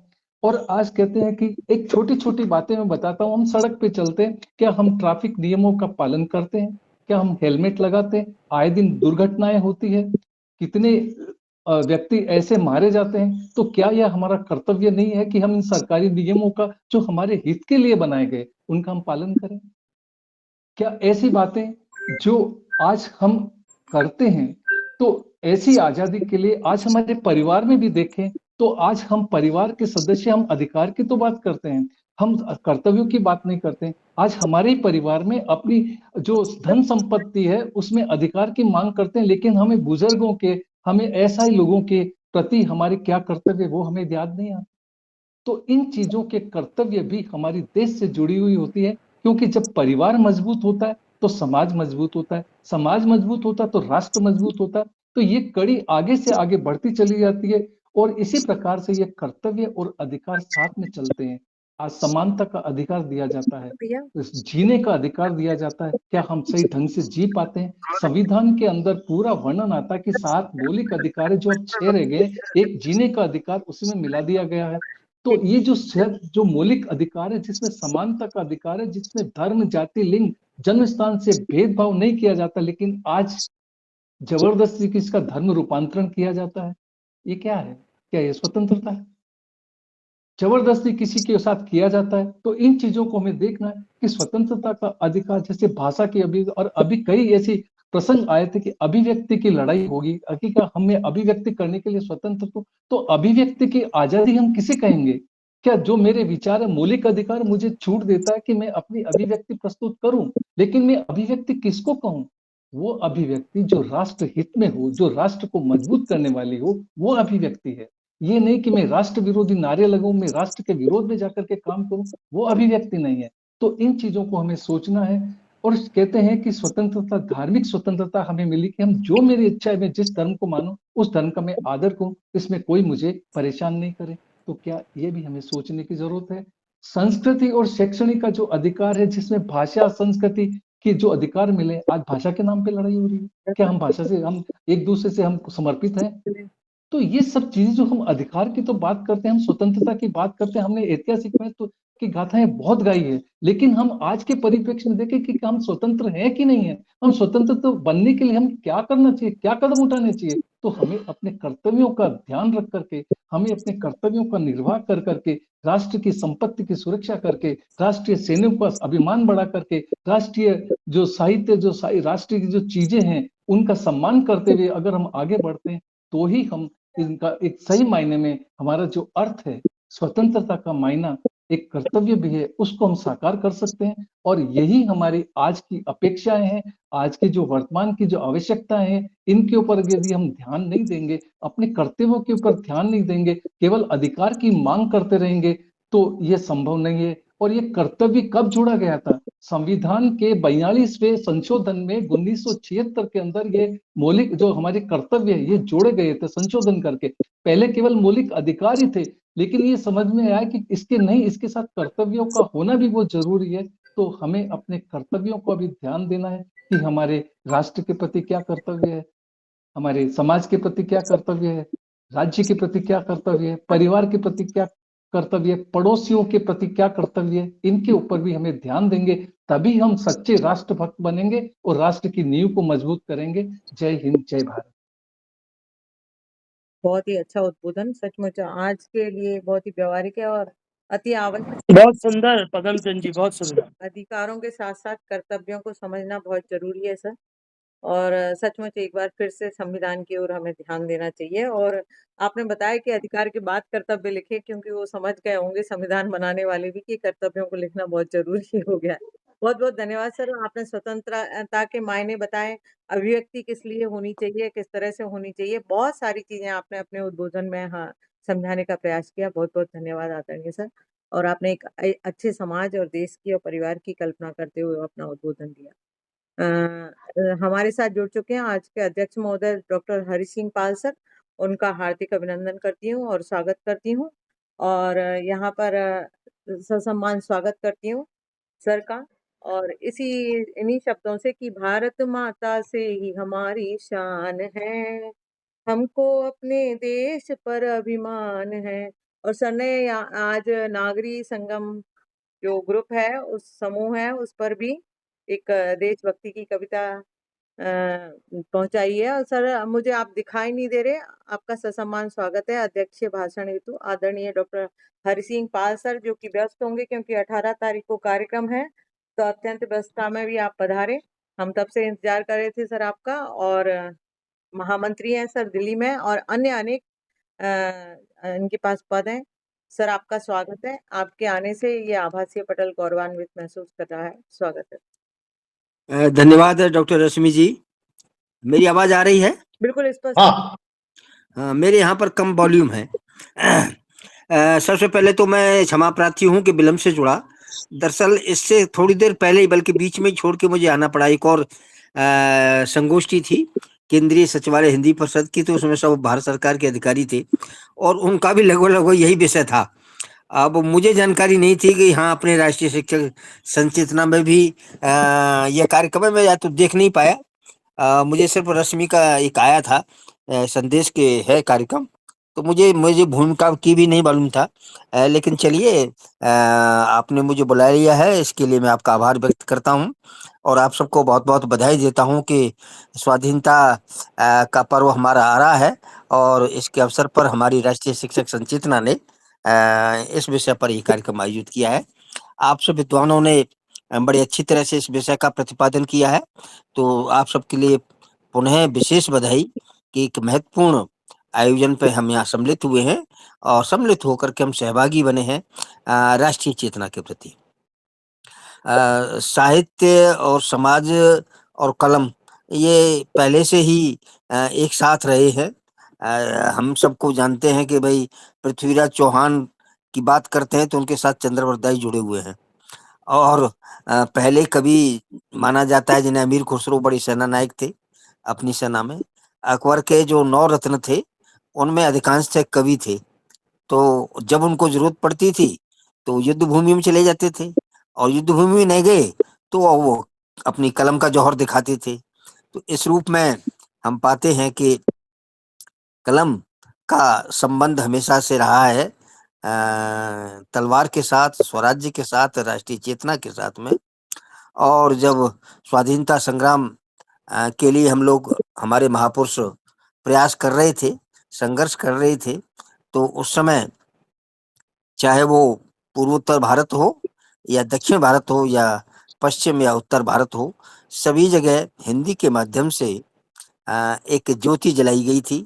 सुभाष चंद्र बोस ने तो नारा भी दिया था, दिल्ली चलो, तुम मुझे खून दो, मैं तुम्हें आजादी दूंगा। ये कटक के उड़ीसा के रहने वाले थे और बंगला भाषी थे और ये सब उन्होंने नारे किसमें स्वीकार किए? हिंदी में स्वीकार किए। और जब उन्होंने अपनी आजाद हिंद सरकार बनाई मणिपुर में, तो उस स्थल को देखने का मुझे सौभाग्य मिला। तो वहाँ पर आज़ाद हिंद सरकार के सभी दस्तावेज उपलब्ध हैं, जो उनके कागजात थे, उनकी शर्तें थी, उनकी जो वेशभूषा थी, वो भी वहाँ संग्रहित है। वहाँ के जो स्टाम्प थे, सिक्के जो बनाए थे आज़ाद हिंद फौज ने, वो सब वहाँ पर हैं। तो कहाँ हम यहाँ उत्तर भारत में बैठ कर के बात कर रहे हैं, वहाँ मणिपुर में हिंदी में सब कुछ उपलब्ध है। और यहाँ तक कि जब आज़ाद हिंद फौज तो बर्मा तक गई, उनकी लड़ाई जापान से हुई, ब्रिटिश से हुई, दोनों सेनाओं के साथ हुई।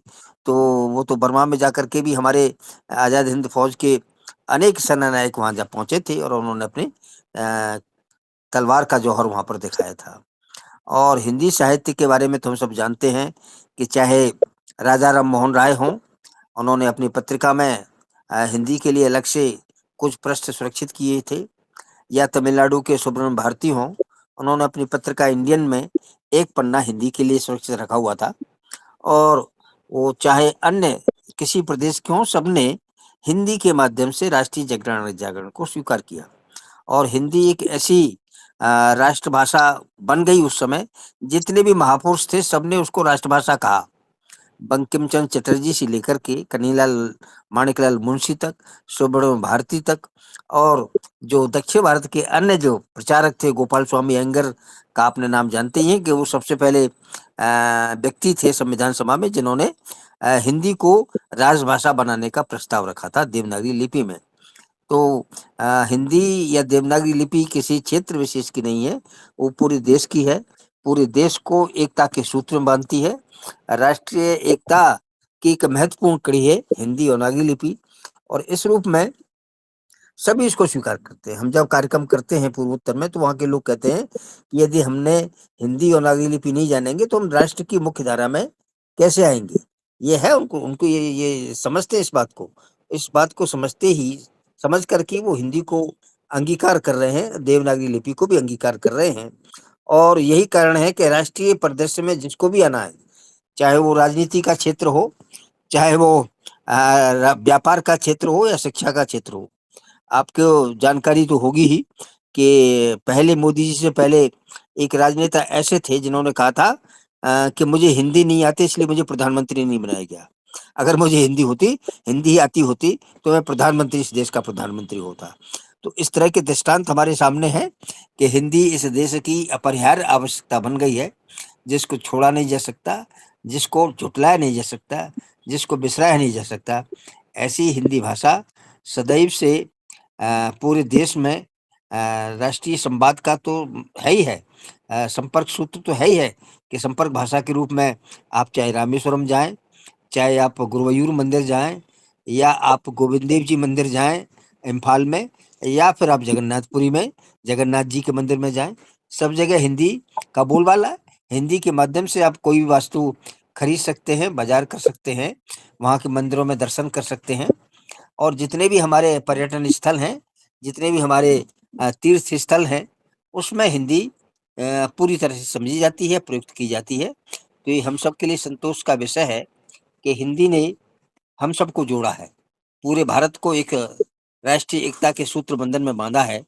तो इस रूप में उस हिंदी के कार्यकर्ता होने के नाते हम सब अपने आप को सौभाग्यशाली समझते हैं कि हमें एक ऐसी विरासत मिली है अपने महापुरुषों द्वारा, जो राष्ट्रीय एकता के लिए एक महत्वपूर्ण कड़ी स्वीकार की गई थी, सभी ने स्वीकार की थी, बगैर किसी जाति, धर्म, वर्ग, संप्रदाय, क्षेत्र, प्रदेश की सीमा से परे जाकर के। किसी ने ये नहीं कहा कि ये हिंदी किसी एक वर्ग की है या एक प्रदेश की है, एक जनपद की है, ऐसा कुछ भी नहीं है, पूरे देश की है।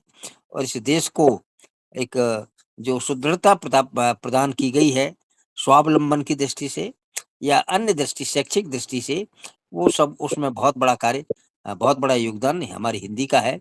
और हिंदी सदैव से हमारे बीच में एक जीवंत भाषा के रूप में विद्यमान रही है। भले ही उसको लिखने में लोगों को थोड़ा सा परेशानी होती हो, लेकिन बोल हर कोई लेता है, समझ हर कोई लेता है, भले ही टूटी फूटी बोलें।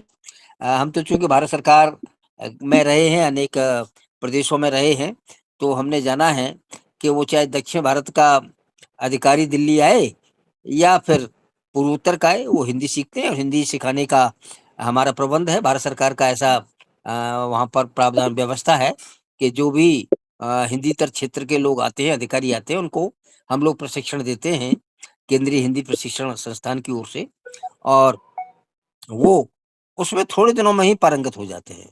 और मेरा अपना अनुभव ये रहा है भारत सरकार में कि जो हम हिंदी भाषी हैं वो अपना कार्य हिंदी में करने में सकुचाते हैं।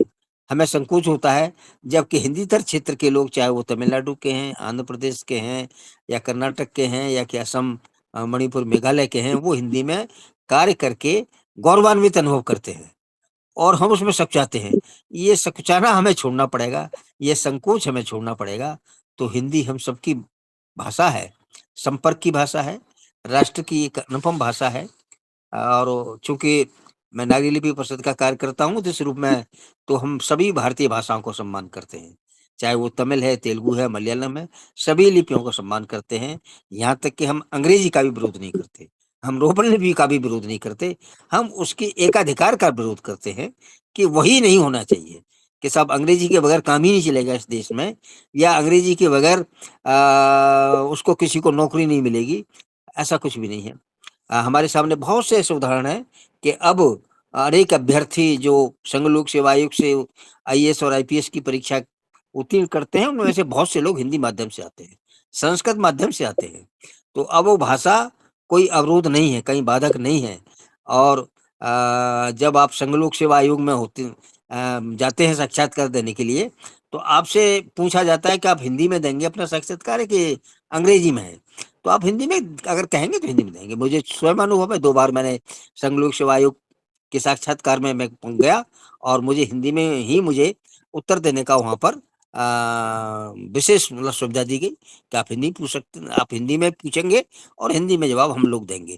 तो इस तरह की सुविधा अब संसद में भी है कि संसद में आप चाहे किसी भी भाषा में बोलें, कोई भी संसद सदस्य किसी भी भाषा में अपनी बात रख सकता है, चाहे वो तमिल का है, तेलुगु का है, मलयालम का है, तो वो अपनी बात तमिल में रखेगा और वहाँ अनुवाद की ऐसी व्यवस्था है कि आप उसको जिस अपनी भाषा में जो आपकी लक्षित भाषा है, चाहे वो हिंदी है, चाहे आपकी उर्दू है, चाहे आपकी तमिल, तेलुगु, मलयालम है, उसमें साथ ही साथ अनुवाद आपको मिलेगा।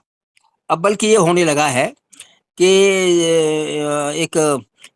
एक ऐप उसमें आ गया है जो अनुवादिनी नाम से। अनुवादिनी में ये है कि आप जैसे तमिलनाडु गए और तमिलनाडु में आपने व्याख्यान हिंदी में दिया, तो वहाँ जो सामने सुनने वाला है प्रतिभागी, उसको वो व्याख्यान तमिल में सुनाई देगा। आप हिंदी में बोल रहे हैं, वो तमिल में बोलेगा। तो इस रूप में इतनी सुविधाएं उपलब्ध हैं, तो हमें हताश नहीं होना है, निराश नहीं होना है और हमें आगे बढ़ते जाना है। और निश्चित रूप से हिंदी इस देश को आगे बढ़ाने में, राष्ट्रीय एकता को सुदृढ़ करने में बहुत बड़ी भूमिका निभाती है। और आप जैसे जो हिंदी सेवी हैं, आप जैसे जो हिंदी प्रेमी हैं, इससे इसको और भी ऊर्जा मिलती है और हम जैसे जो छोटे कार्यकर्ता हैं, उनको कार्य करने का प्रोत्साहन मिलता है। तो आप सबके लिए पुनः धन्यवाद और बहुत-बहुत बधाई। धन्यवाद, नमस्कार। जय हिंदी, बहुत-बहुत जय भारत। धन्यवाद। बहुत सुंदर सर, बहुत सुंदर। सही कहा आपने कि संघ लोक सेवा आयोग के साक्षात्कार में भी हिंदी बोल सकते हैं। उसके अलावा संसद में भी हम अपनी भाषा का प्रयोग कर सकते हैं। आपने बताया राष्ट्रीय एकता के लिए कितनी ज़रूरी है हिंदी, और साथ ही साथ आपने कहा कि शुरू से ही तलवार के साथ-साथ कलम की तलवार भी हमारे युद्ध में और हमारी स्वतंत्रता प्राप्ति के लिए सहयोगी हुई है। शुरू से चंद्रवरदाई और पृथ्वीराज चौहान के शुरुआत आज तक पूरी सगर्भ रूप से नागरी लिपि पर पूरा बताया कि किस तरह से राष्ट्र के विकास में सहयोग है और हमें गर्व करना चाहिए। फिर तो हम हिंदी में बात करते हैं, वो लोग अंग्रेजी में बात करते हैं, तो हम लोग हम किसी हिंदी में सर। और आदरणीय प्रभु सर से पूछूंगी, या तो आप आइए आभार व्यक्त करने के लिए या फिर सुंदरलाल जी जुड़े हुए हैं, उनकी कविता के साथ आभार व्यक्त करवा लें सर, आप जैसा हो। मैंने आपको मैसेज कर दिया था सुंदरलाल जी जोशी से आभार व्यक्त कराना। आपने कर ही दिया, तो मेरे मन की बात आप तक पहुंच गई शायद। सर स्वागत कर दी, क्योंकि यहाँ विषयों की इतनी चर्चा कर रही है, चल रही है। राष्ट्रीय प्रवक्ता भी है, तो इनकी जिम्मेदारी है। बिल्कुल स्वागत है सर आपका, आदरणीय सुंदरलाल जोशी सर वक्ता के रूप में राष्ट्रीय शिक्षक है और कभी स्वागत बहुत बहुत धन्यवाद आपको। मैं बहुत विलंब से जुड़ा हूँ, वैसे मुझे नहीं मालूम किन लोगों ने, महानुभावों ने क्या बोला, लेकिन मैं अपना आभार व्यक्त करने से पहले कुछ बात आपको बताना चाहता हूँ, अगर इजाजत हो तो, आजादी के बारे में। ये जब भारत को 20 फरवरी 1947 को भारत को आजादी की घोषणा हुई और अंग्रेज एक अफसर थे रिचर्ड बेटली, उन्होंने कहा था कि हम आपको 30 जून 1948 के पहले आजादी दे देंगे आपको, ये मान के चलना। लोगों का बहुत जोश था आजादी के प्रति। बात बिगड़ती देखी तो फिर एक अंग्रेज अफसर आए, उन्होंने कहा अच्छा हम आपको बहुत जल्दी आजादी देंगे। और 3 जून 1947 को फिर इसकी घोषणा की गई कि 15 अगस्त 47 को आपको आजाद कर देंगे। अब आजादी की घोषणा हो गई, तारीख निकल गई, लेकिन भारतीय ज्योतिषियों ने कहा कि ये 15 तारीख ठीक नहीं है भारत के लिए, इसलिए इस तारीख को बदली जाए। अब ज्योतिषियों से परामर्श हुआ तो उन्होंने कहा भाई तारीख तो ज्यादा बदल नहीं सकता, कुछ रास्ता निकालो इसका। तो उन्होंने कहा कि रात को 12 बजे के आसपास आप इसकी घोषणा करें आजादी के लिए। शपथ की बात नहीं कर, देखो शपथ की बात नहीं कर रहा हूं। तो नेहरू जी ने 11:55 पर रात को अपना भाषण शुरू किया और वो नियति से मिलन करके उनका एक पूरा संबोधन था, वो संबोधन शुरू किया। और 15 अगस्त 1947 को सुबह 8:30 बजे उन्होंने शपथ ली। और शाम के समय वहां पर प्रिंसेस पार्क में एक सभा में तिरंगा फहराया जाना था। तो लॉर्ड माउंटबेटन जो अंतिम वाइसराय थे हमारे, उनको वहां पर आमंत्रित किया गया था और वो ध्वज फहराने वाले थे। वहां 30,000 लोगों के बैठने की व्यवस्था की गई थी, केवल 30,000 लोगों की, लेकिन वहां 5 लाख लोग पहुंच गए, 5 लाख लोग। अब समस्या ये आई कि भीड़ इकट्ठी हो गई कि वो उनकी बग्गी, वाइसराय की बग्गी वहां तक नहीं पहुंच सकी। और नेहरू जी उस बग्गी में बैठे तो उनको जगह नहीं थी बैठने के लिए, नेहरू जी ऊपर बैठ गए थोड़े। अब नेहरू जी कहा भाई आप आओ, टाइम हो रहा है ध्वज फहराने का, वहां कार्यक्रम शुरू करते हैं। तो नेहरू जी ने क्या वहां से उतरे। अब उतरे तो जाने की जगह नहीं, तो लोगों के सिर पे पांव रख के, किसी कंधे पे पांव रख के, जैसे तैसे करके नेहरू जी वहां पहुंच गए। अब लॉर्ड माउंटबेटन का आया, उनकी लड़की पामेला, 17 वर्ष की उम्र थी उसकी, पामेला की। उस पामेला का भाई तुम भी आ जाओ हमारे साथ। तो बोलो आऊं कैसे, जगह तो है ही नहीं। बोलो तुम जैसे मैं आए वैसे तुम आ जाओ। तो बोलो मैंने सैंडल पहन रखे, मैं लोगों के सिर पे चलती हूँ तो सैंडल चुभेंगे, को कैसे आऊंगी मैं। तो उन्होंने ऐसा करो सैंडल उतार लो। अब सैंडल, पामेला ने सैंडल उतार अपने हाथ में, और वो भी लोगों के सिर पे ऐसे, हाथ पे, पाँव पे, कंधे पे पाँव रखे, जैसे तैसे वहां पहुंची। सरदार पटेल जी की लड़की वहां पर थी, उसके पास जाके वो खड़ी हो गई।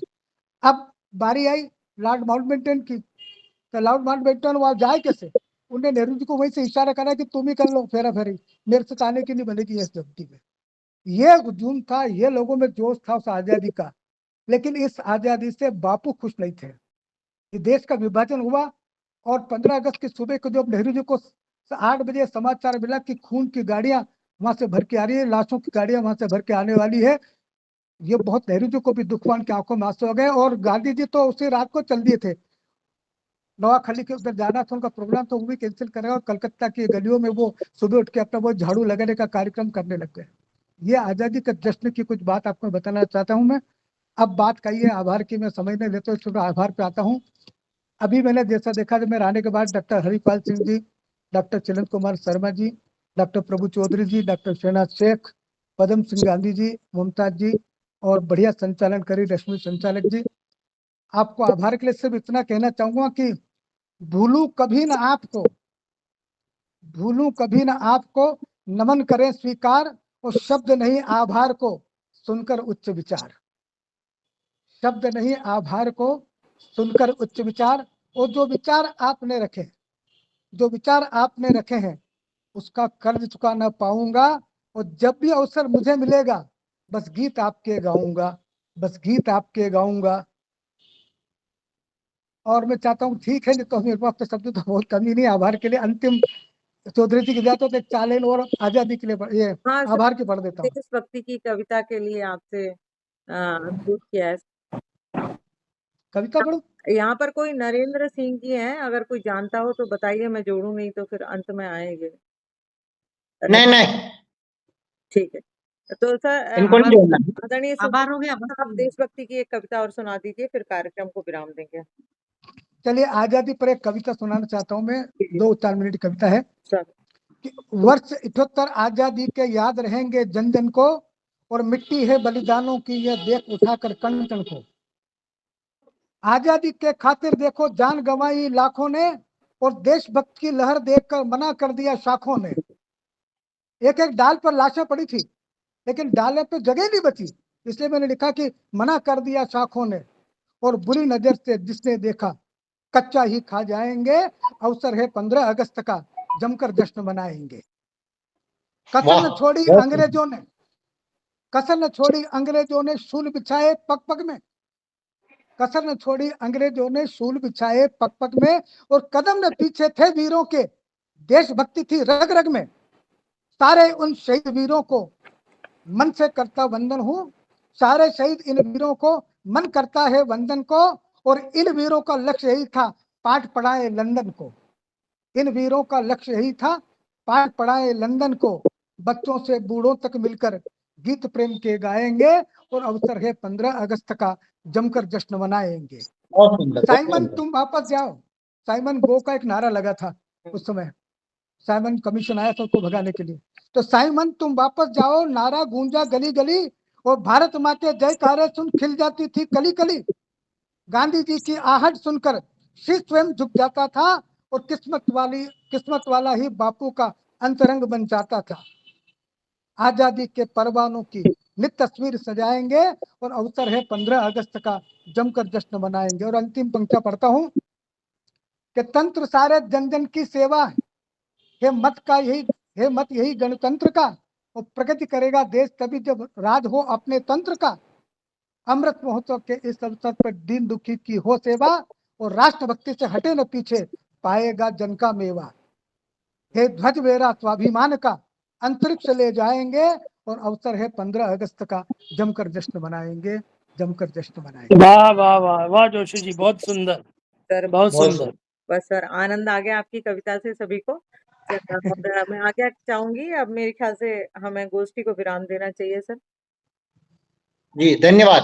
जी जरूर, धन्यवाद आप सभी का, चंद पंक्तियों बहुत बहुत मंगल कामनाएं आप सभी को। चंद पंक्तियों से आगामी गोष्ठी को विराम। संगोष्ठी भारत माता की ज्ञान बान बचाई है, जिनके मन मंदिर में हिंदुस्तान है, वही हमारे इस गौरव का साथ है।